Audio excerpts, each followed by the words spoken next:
না না এদিকে এটা সরকার একটা হালট। হুম।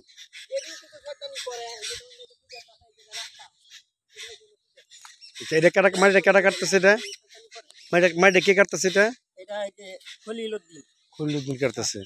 এটা কি সরকারি হালট? হ্যাঁ সরকারি হালট তো এভাবে লাগছে। হ্যাঁ তারা লাগছে কি আমরা বাড়ি ওই যে দিঘিটা এর মাঝদিকে। আচ্ছা আচ্ছা আচ্ছা দিঘির পার লয়ে গেছে গা।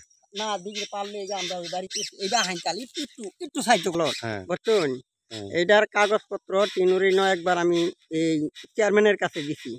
চেয়ারম্যানের এবং কি মাফার কইয়াহে তারারে চেয়ারম্যান রে নেহারিয়া মনে করুন যে দাঁত খাওয়াইছি। এরপরে আর চেয়ারম্যান এটারে আমরা রাস্তাটা কইরা দিছে না। সরকারি রাস্তার লগে মেইন রাস্তা লগে লাগছে। মেইন রাস্তার লগে এই হালতটা। এটা আমরা খুব কষ্ট করতেছি, আমরা এই বাড়িটা খুব কষ্ট করতেছি এই রাস্তাটার লাগিয়া।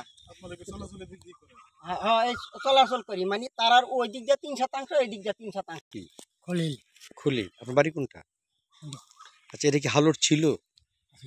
হালট আছে কোন হালট? এটা ডাইরেক্ট বুঝাই না। এটা কত বছর যাবত এই হালটটা?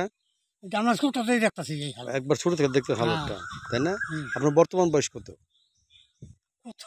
90 এর নিচে না।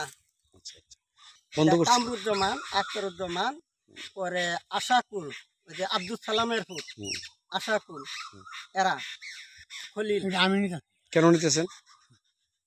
আপনি বলেন এটা সরকারি হালট, তা সরকারি হালট থেকে মাইটা কেন কাটতেছেন? এটা তো এটা তো সরকারি, এটা তো আমরা জমিতে আমরা বেচছি একটা